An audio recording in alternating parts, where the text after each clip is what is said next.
Hey, what's up guys, it's Zoko with another New World video. Today I'm going over some of the best and most efficient ways to level your character. If you're looking forward to playing this and gonna want some more guides, information, and anything else for New World, consider leaving a like and comment down below. Also, subscribing is an awesome and free way to support my channel. Thank you so much. Alright, so this list isn't really in any particular order, and being that this game is being tweaked constantly, this list may need to be updated at some point.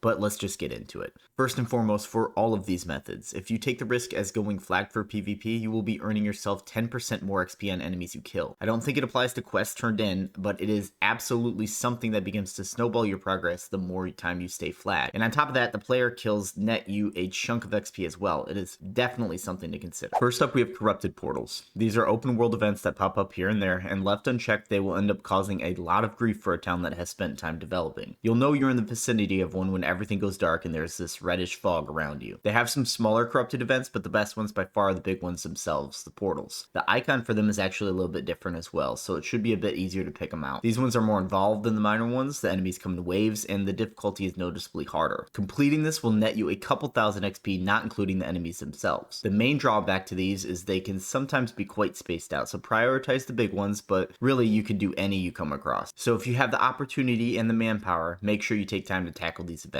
It will be a very nice boost to your XP. Next, we have open dungeons. The reason this is so beneficial is because open dungeons, just like expeditions, have elite mobs in them. You can tell you're in the right area when you start seeing the enemy nameplates with a gold border around them. And obviously, once you get there, you find some sort of rotation to go through. If it's crowded though, just get what you can get. It can get pretty monotonous in my opinion, but if you are trying to get used to using your weapons and their associated skills, this will have the added benefit of getting a lot of reps in with these and just developing that muscle memory a lot faster than some other methods. Keep in mind, any sort of skills that do AoE damage here will help speed along your process even faster, so keep that in mind. Fire Staff is something that can really shine in a grinding method like this. I spent more than a few hours in these areas, and again, while grindy, you definitely get a lot for your time. Something else I think everyone should always be grabbing when they are back in town to get new gear, sell stuff, craft, whatever it is quests. Any and every quest. Now, your main story quests, whenever available, should take priority over everything else because they give you a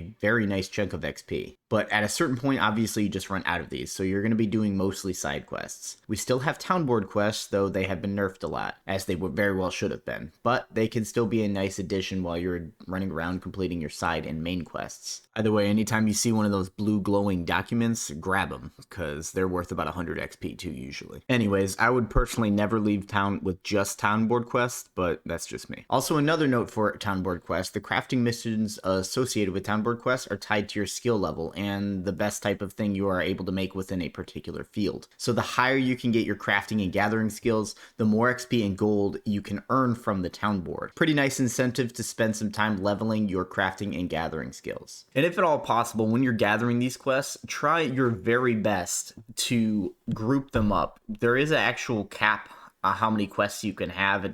They give you quite a lot. I think it's like 30 or 35 or something like that. You can grab a whole lot of quests, but you want to make sure that you have as many in the same area as you can possibly hold, because then obviously you're just going to be much more efficient. You don't have to run all over the map just to do whatever you have to do before you go back to town. Keep them in the same spot if you can, make things much easier on you. So we got a few quick and dirty methods here for leveling up. Now listen, if you're looking for some ways to earn gold in this game, I encourage you to check out this video popping up right now. Again, consider subscribing if you're new here, or even stopping by my Twitch channel and dropping a follow. Always down to meet some new folks. I'm Zoko, and I'll see you in a tournament.